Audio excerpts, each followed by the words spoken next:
Good morning and welcome to my garden.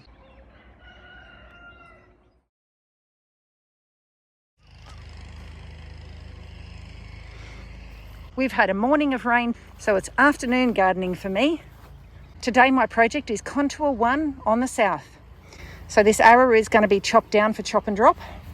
This chilli plant kind of looks out of control, so I might actually reduce how many branches it has there because it's going to smother the taro behind. I can bring up these wire frames that were here for the broad beans. Can prune back the basil. There are some mature seeds, so maybe I'll just spread them and prune the rest back. Lots of red chilies. They must have all turned in the rain, and that's got a broken branch. I might just harvest those too.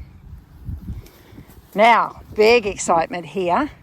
This is going to be an archway right up and over here. I have been looking forward to this so much. So all this arrowroot and lemongrass is going to have to go on both sides so that we can fit an archway across there and plant something climbing and yummy. Look at these new shoots on the apricot. That's looking good. Okay, looks like we need some more chop and drop along here, so that will really appreciate the arrowroot. This pigeon pea's lying over too much, so I'll prune that off so that it regrows standing up. I've learnt that geraniums go really well with grapes, so I'm going to move them over there and plant them beside the grapes. So I've got a red one, or maybe I'll leave them there and just take the cuttings. I've got a red, I've got a pink, and I had a white somewhere. I might pull some of that grass back out so that it doesn't take over the garden. But that's my job today. I think I've just realised that gardening is my creative outlet. It's the way that I express myself. I experiment with how things could be. The place where I discover possibilities for new life. It's what reminds me that I am a creative being. It's what reminds me that I'm alive. Removing lemongrass is hard yakka.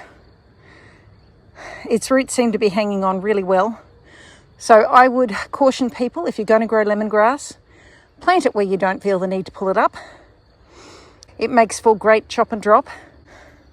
But if you want to move it, you're going to be working. Gardening at this time of the year can be such a pleasure. You've got the warmth during the day, so you can get up nice and early and start. And then you've had all this fresh rain. And have I been loving it? It's been so easy to weed and clean up this garden. Yesterday I started cleaning up contour 1 on the south. I chopped down the chop and drop here, pulled all the weeds out of the bed, pruned off some excess branches off the chilli, tidied up the swale, dug it a little bit deeper, put the mulch back on the garden. And then I was preparing this end to accept an archway trellis. And then for the first time, I chopped and dropped my chop and drop plants. So we've got some elderberry, some pigeon pea, and various natives. And I chopped them all yesterday, and you can see this gorgeous row of chop and drop. The lemongrass and arrowroot contributed to it too. This is so very lush, and it's such a beautiful sight to see it all freshly cut and all ready to grow again. So after a thrilling afternoon of tidying up contour 1 on the south yesterday, today I'm going to be cleaning up contour 1 in the middle. You can see it's pretty ready for some chop and drop to happen. So this chop and drop will have to go because I'm going to have archway here. If you look along the back here, there's intention to put a retainer wall along here. So I can't pull out any of the plants along here. They need to stay there for stability until the retainer wall is done. So I'll be chopping it and dropping it along this row here. So having cleaned up this end of contour 1 on the south yesterday, I'm absolutely itching to clean up this end of contour 1 in the middle so I can put up my archway. As I clean up the bed, there's a little bit of pruning I'd like to do on this citrus. It's a lime. It doesn't seem to have any flowers on it at the moment, and it looks a bit scrappy. So I'm going to prune it up a bit. These branches that are hanging on the ground, they're a problem. I don't want fruit on the ground, so these low branches will all come off. These are spreading out quite a long way. They don't need to spread out that way. A citrus can grow with a very tight top. They don't need to spread out like that. And they're overshadowing the vegetable garden, which they don't need to do. So I'm actually going to prune off all of these and just give it an all over rounding prune and make it look a little bit tidier and compact. This lime tree seems to have a pretty low growing habit. It's not growing tall, but it's spreading out. So I want to try and encourage it to change that. First priority is to maintain a nice space underneath so I can have vegetables underneath and so that we don't have fruit coming down to the ground. You can see over here we've got some fruit that's hanging really low. I won't allow any more branches that height. In fact, I've pruned off a number of branches that have been coming downwards just to leave this whole area nice and clear. Those branches currently have fruit on them, so I'm going to leave them there until the fruit comes off, and then I'll just prune them off then. You can see an example over here. You can see some branches that are growing downwards. I'm going to take all them off, just like I have here. It'll provide a level canopy with a lot more growth up top. Now, pruning does encourage more growth. So I'm also going to just tip prune all these top branches that are going up because I want to encourage it to grow up here. And where you prune, that's where you're going to get more growth. There are quite a number of limes on this tree, so I'm not going to prune it too hard. But I've learnt with citrus, every time you prune them, it brings on a new flush of growth, and with that comes more flowers. So I'm not afraid to prune citrus at any time of the year. Okay, she's all pruned now. You can see we're lovely and level on the bottom, with the exception of those two branches that are loaded with fruit, and I'm going to give them a chance to finish their fruiting before I take them off. You see from the top here, the branches that were growing out, I've pruned them to a shoot that's going to go in the direction I want. So I've left this shoot, I've pruned it on an angle nice and close to it. I've tip pruned all these taller ones and some of the shorter ones. If you only tip prune the tall ones, then only the tall ones will grow. You need to prune the others. And these ones here, I didn't intend to thin out the canopy, but there were a number of branches that were growing from one side all the way out to the other and hanging down. So I took that whole branch off. That's going to leave the canopy in the centre nice and open, so there's plenty of airflow, plenty of sunlight, and perhaps we'll avoid some of the pests that we tend to get on citrus. Okay, having cleaned up contour 1 in the middle, it's time to get on contour 1 on the north. Once again, we're going to clear out this arrowroot and lemongrass so I can erect my trellis here. I've got a swale that needs clearing out, some leek there that I can harvest. This arrowroot here needs a prune down. It's going to stay, but I will constrain its growth, pull out a few of the tubers. Got a lot of volunteer tomatoes here. What I have planted does not seem to be coming up, so I'm going to have to replant. I'll see if those parsnips are big enough to be harvested. Lots of weeding to be done here and re-sowing. This bean plant is almost done. I think I'll leave it there because we've got a couple of large beans that I'm going to keep for seed.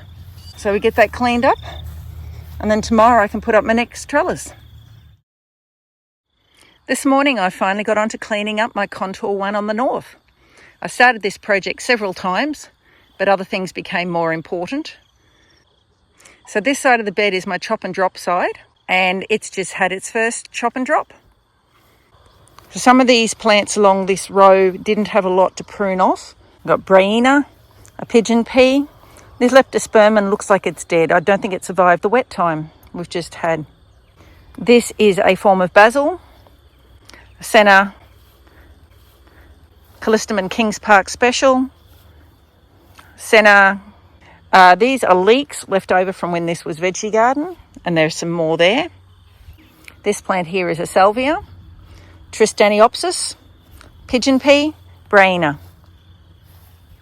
Yes, there's a lot more biomass here than what actually grew in the bed. Most of that came from my grevilleas up here beside the house. Grevillea honey gem was very large and looking a bit tatty. So I pruned it down and it's going to spring back with a lot of new life now. You'll notice that I've got my archway here. I'm very excited about my archway. I did have some seeds planted here. Not many of them come up. In fact, the only thing that did come up is this watermelon plant here, and that will grow up beautifully. I have this morning planted more beans and actually a winged pea.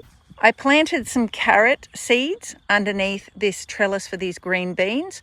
I wondered how they'd go, whether they'd survive being almost smothered. And it seems they have. Some of them have grown larger than others. There may, however, be a problem with the fact that it's been so wet. Some of these may be starting to rot. Oh, I'm going to need a tool to get that one out. But that one looks ready to eat. Most of them are still pretty small.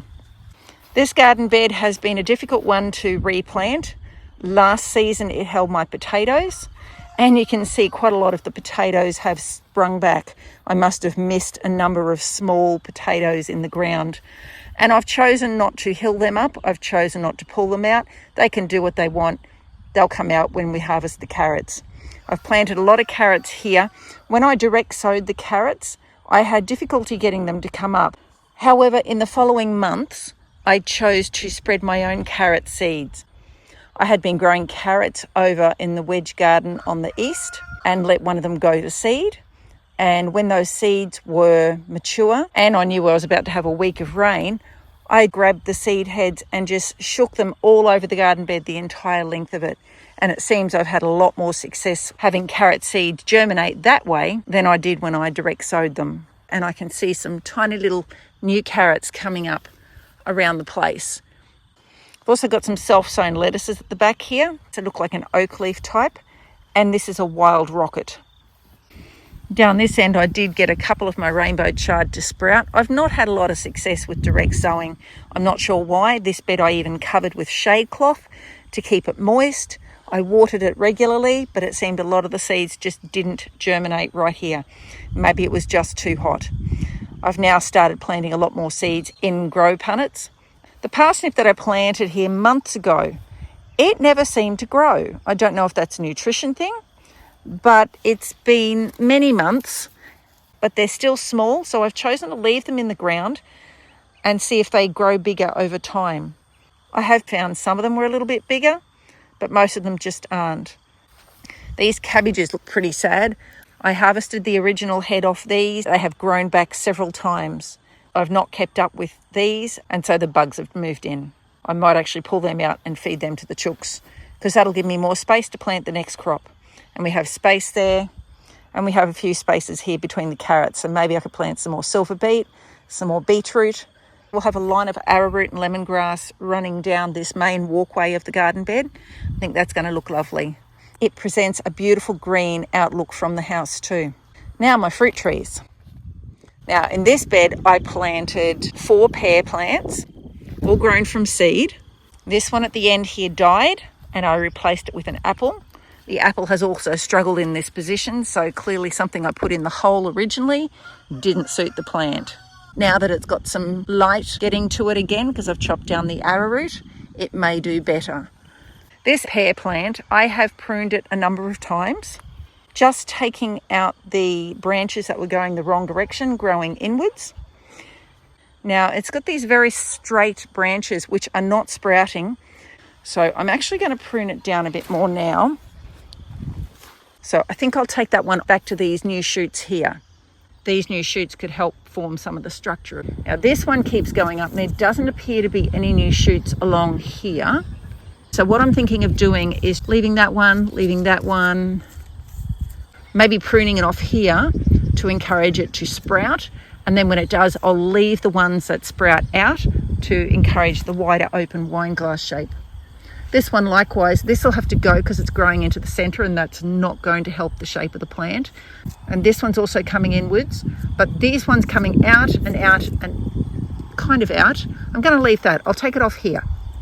And then hopefully these will shoot outwards too. This one has no side shoots at all. So I'll take that one off at the same height as where I leave this one. I've pruned that pear now. You can see I've left this open and I've left these all at the same height to encourage them to shoot along the stem. With this branch here being shorter, it shouldn't weigh the tree too much to one side. Looks like we have a little shoot happening here. It'd be great if that actually grows. This pear has very different leaf shape and leaf colour to the other ones. I'm hoping that means I've got a different variety of pear. Now, what have we got here? Okay, we've got a side shoot here, another side shoot here, and here, and here. Oh, that's lovely. You know what I'm going to do? I'm going to take it off here because we've got 1, 2, 3, and 4 different shoots. Actually, you know what? I'm going to leave that 5th one too. I'm going to take it off there, and then hopefully that'll create a tree with lots of good shoots. And it's all about knee height, which is usually my goal for the lower branches. I used to have chrysanthemums growing here. They were rather bushy and they kind of overshadowed everything growing in here. So they're gone now. So these pear plants have a good opportunity now to grow with full light now. Now with that tip gone, that'll encourage those side shoots to grow, and instead of growing straight up, it'll spread out. Now this pear plant doesn't look very happy at all. It's got lots of branching. Oh dear, they scale. That may be part of why that plant's struggling. Although they look empty. There's no fleshiness in those. So maybe they're already dead. Okay, so we've got potential of a good structure here. So I'm just going to tip those sad looking tips and hope those lovely branches carry on. Okay, so I've tip pruned these parts here. I've removed this branch that was coming straight up so that it's more open now. I cut this part off in the middle too. As you can see, my pruners did a very poor job. So I'm going to have to go and get my garden knife and shave that off properly so we don't have water stuck in there causing the plant to rot. That's a real problem. I need to solve that. That will create a better framework for future growth on that pear plant. So now that is contour 1 on the north, all cleaned up and all ready to do some more planting on the vegetable side and ready for the chop and drop row to grow back. Thanks for joining me on this little adventure.